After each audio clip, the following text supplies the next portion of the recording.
ideologi Pancasila. Ideologi Pancasila adalah pandangan atau nilai-nilai luhur budaya yang digunakan bangsa Indonesia.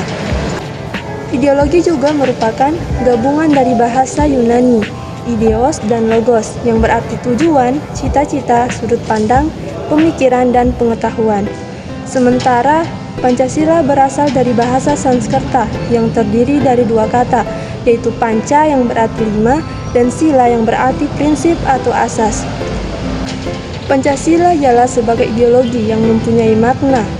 Yang pertama, nilai-nilai yang tercantum di dalam Pancasila itu menjadi cita-cita normatif penyelenggaraan bernegara. Yang kedua, nilai-nilai yang tercantum di dalam Pancasila ini merupakan nilai-nilai yang disepakati secara bersama. Adapun fungsi dari ideologi Pancasila yang pertama, sarana pemersatu bangsa Indonesia, memperkukuh dan memelihara kesatuan dan persatuan. Yang kedua, membimbing dan mengarahkan bangsa Indonesia untuk mencapai tujuan. Yang ketiga, memberikan motivasi untuk menjaga dan memajukan jati diri bangsa Indonesia. Yang keempat, menjadi pedoman hidup bangsa Indonesia untuk menjaga keutuhan negara. Yang kelima, menumbuhkan jiwa nasionalisme dan patriotisme. Dan yang terakhir, menunjukkan jalan serta mengawasi dalam upaya mewujudkan cita-cita yang terkandung dalam Pancasila. Tujuan ideologi Pancasila yang pertama, menghendaki seluruh rakyat Indonesia untuk memiliki sikap religius, memeluk agama sesuai dengan keyakinan dan taat kepada Tuhan. Dan yang kedua, menanamkan dan menjunjung tinggi rasa saling menghargai dan menghormati hak asasi manusia. Pancasila sebagai dasar negara. Pancasila sebagai dasar filsafah atau filosof masyarakat Indonesia. Lebih dari itu, Pancasila juga bisa disebut sebagai identitas bangsa Indonesia yang memiliki lambang burung Garuda. Pancasila sebagai dasar negara memiliki peran penting bagi kehidupan berbangsa dan bernegara. Bahkan pada 1 Juni ditetapkan sebagai Hari Kesaktian Pancasila. Sebagai keputusan Presiden nomor 24 tahun 2016. Tanggal tersebut dipilih karena Presiden Soekarno menyampaikan pidato yang berjudul Lahirnya Pancasila. Kemudian, fungsi Pancasila. Adapun beragam fungsi Pancasila yang harus dipahami oleh masyarakat, yaitu pertama, Pancasila sebagai pandangan hidup, kedua, Pancasila sebagai kepribadian bangsa, dan yang ketiga, Pancasila sebagai sumber hukum. Selain itu, Pancasila juga memiliki makna, yaitu makna pertama, ketuhanan yang Maha Esa. Artinya bahwa kita sebagai warga Indonesia mempercayai dan bertakwa kepada Tuhan yang Maha Esa. Kedua, kemanusiaan yang adil dan beradab. Kita sebagai warga negara diminta untuk memahami bahwa setiap manusia memiliki derajat yang sama. Tiga, persatuan Indonesia. Berarti kita harus menempatkan kesatuan, persatuan, dan kepentingan negara dari kepentingan masing-masing. 4. Kerakyatan yang dipimpin oleh hikmat kebijaksanaan dalam permusyawaratan perwakilan. Artinya, kita diajak untuk tidak memaksakan kehendak pada orang lain dan mengutamakan kepentingan orang lain. 5. Keadilan sosial bagi seluruh rakyat Indonesia. Berarti mengembangkan perbuatan luhur dengan cara kekeluargaan dan gotong royong serta bersikap adil. Pancasila sebagai sistem filsafat. Pancasila merupakan dasar filsafat kenegaraan Indonesia sekaligus falsafah hidup bangsa. Pancasila memuat nilai kearifan lokal yang sudah ada di tengah-tengah masyarakat sejak lama. Itulah sebabnya Insinyur Soekarno enggan disebut sebagai pencinta Pancasila. Aku tidak mengatakan bahwa aku mencintakan Pancasila. Apa yang kukerjakan hanyalah menggali jauh ke dalam bumi kami sendiri. Dan aku menemukan 5 butir mutiara yang indah, ungkap Bung Karno dalam pidato perumusan Pancasila.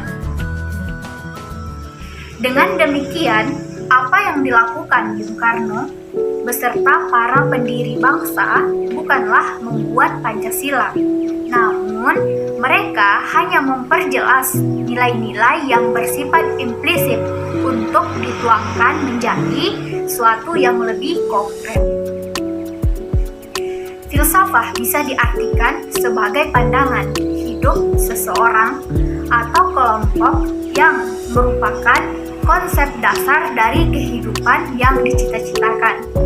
Sedangkan sistem menurut Sri Rahayu dalam Pendidikan Pancasila dan Kewarganegaraan tahun 2017 umumnya memiliki ciri. Pertama, suatu kesatuan bagian-bagian. Yang kedua, saling berhubungan atau saling ketergantungan. Ketiga, kesemuanya dimaksudkan untuk mencapai suatu tujuan bersama. Dan yang terakhir, terjadi dalam suatu lingkungan yang kompleks.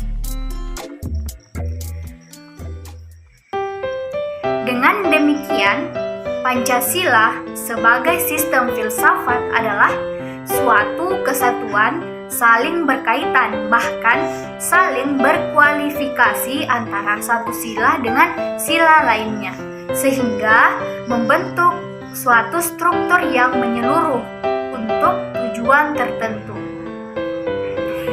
Pemikiran dasar yang terkandung dalam Pancasila yaitu tentang hubungan manusia dengan Tuhan Yang Maha Esa, dengan dirinya sendiri, dengan sesama manusia, dan dengan masyarakat bangsa. Menurut Ruslan Abdul Ghani, Pancasila disebut sebagai filsafat karena merupakan hasil perenungan jiwa yang mendalam oleh para founding fathers atau pendiri bangsa Indonesia. Mengutip Pancasila sebagai sistem filsafat oleh Roland Bismarck Fernando Passaribu, karakteristik sistem filsafat Pancasila yaitu: pertama, Pancasila merupakan kesatuan bagian-bagian yang disusun secara hierarkis. Yang kedua, tiap sila Pancasila tidak dapat berdiri sendiri dan tidak saling bertentangan. Yang ketiga, di antara sila-sila Pancasila ada hubungan yang saling mengikat antara satu dengan yang lain, sehingga Pancasila merupakan suatu kesatuan yang bulat. Pancasila dalam konteks sejarah bangsa Indonesia. Sejarah Pancasila dalam masa kerajaan, nilai-nilai Pancasila telah ada pada bangsa Indonesia sejak zaman dulu kala. Sebelum bangsa Indonesia mendirikan negara, proses terbentuknya negara Indonesia melalui proses sejarah yang cukup panjang, yaitu sejak zaman batu hingga munculnya kerajaan-kerajaan. Yang pertama itu pada zaman Kutai. Pada zaman ini, masyarakat Kutai yang membukai zaman sejarah Indonesia pertama kalinya ini menampilkan nilai-nilai sosial, politik, dan ketuhanan. Yang kedua, pada zaman Sriwijaya, cita-cita tentang kesejahteraan bersama dalam sesuatu negara yang telah tercermin pada kerajaan Sriwijaya, yaitu suatu cita-cita negara yang adil dan makmur. Yang ketiga, zaman kerajaan. Sebelum kerajaan Majapahit pada zaman ini diterapkan antara lain untuk Raja Airlangga, sikap toleransi dalam beragama, nilai-nilai kemanusiaan atau hubungan dagang dan kerjasama dengan Benggala, Kola, dan Kompa, serta perhatian kesejahteraan pertanian bagi rakyat dengan membangun tanggul dan waduk. Zaman kerajaan Majapahit. Sumpah Palapa atau Gajah Mada berisi cita-cita mempersatukan seluruh Nusantara. Terakhir zaman penjajahan setelah Majapahit runtuh, maka berkembanglah agama Islam dengan pesatnya di Indonesia. Bersama dengan itu, maka berkembang pula kerajaan-kerajaan Islam seperti Kerajaan Demak. Kebangkitan nasional. Pada masa ini banyak berdiri gerakan-gerakan nasional untuk mewujudkan suatu bangsa yang memiliki kehormatan akan kemerdekaan dan kekuatannya sendiri. Zaman penjajahan. Zaman penjajahan Jepang. Jepang menjanjikan kemerdekaan tanpa syarat kepada bangsa Indonesia. Bahkan untuk mendapatkan simpati dan dukungan dari bangsa Indonesia, maka sebagai realisasi janji tersebut, maka dibentuklah suatu badan yang bertugas untuk menyelidiki usaha-usaha persiapan kemerdekaan Indonesia, yaitu Badan Penyelidik Usaha-Usaha Kemerdekaan Indonesia atau disingkat BPUPKI. Kontak dengan bangsa Eropa telah membawa perubahan-perubahan dalam pandangan masyarakat, yaitu dengan masuknya paham-paham baru seperti liberalisme, demokrasi, dan nasionalisme. Hingga sampai akhirnya Indonesia dapat menumbuhkan jiwa nasionalisme dan bersatu untuk merdeka. Sebagai tindakan lanjut dari janji Kaisar Hirohito yang akan memberikan kemerdekaan kepada bangsa Indonesia, maka dibentuklah suatu badan yang bertugas menyelidiki usaha-usaha persiapan kemerdekaan Indonesia yang dikenal dengan nama BPUPKI. Pada sidang pertama BPUPKI yaitu pada 29 Mei sampai 1 Juni 1945 dengan pembicaranya adalah Mr. Muhammad Yamin, Mr. Supomo, Dr. Ernest Hatta, dan Insinyur Soekarno. Mereka semua berpidato guna membahas tentang rancangan usulan dasar negara. Saya akan menjelaskan tentang ideologi dan tujuan pendidikan Pancasila. Ideologi adalah bagian yang membentuk pikiran, tindakan, dan interaksi masyarakat. Tiap negara bisa memiliki ideologi yang berbeda. Ideologi adalah bagian yang bisa menjelaskan dunia dan mengubahnya. Ideologi merupakan gabungan dari bahasa Yunani, ideos dan logos, yang berarti tujuan, cita-cita, sudut pandang, pemikiran, dan pengetahuan.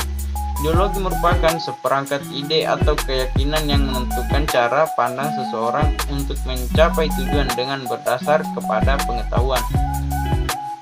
Macam-macam ideologi di dunia, diantaranya kapitalisme, merupakan ideologi yang menekankan sistem perekonomian di mana perdagangan, industri, dan alat-alat produksi dikendalikan oleh pemilik swasta. Ini membuat seluruh alat produksi dan pendukungnya dimiliki secara pribadi. Kapitalisme menekankan pada melakukan berbagai usaha untuk mendapatkan keuntungan sebesar-besarnya. Liberalisme atau liberal adalah sebuah ideologi yang didasarkan pada pemahaman bahwa kebebasan dan persamaan hak adalah nilai politik yang utama secara umum. Liberalisme mencita-citakan suatu masyarakat yang bebas, dicirikan oleh kebebasan berpikir bagi para individu. Komunisme adalah ideologi yang didefinisikan sebagai tatanan sosial ekonomi yang terstruktur atas gagasan kepemilikan bersama atas alat-alat produksi.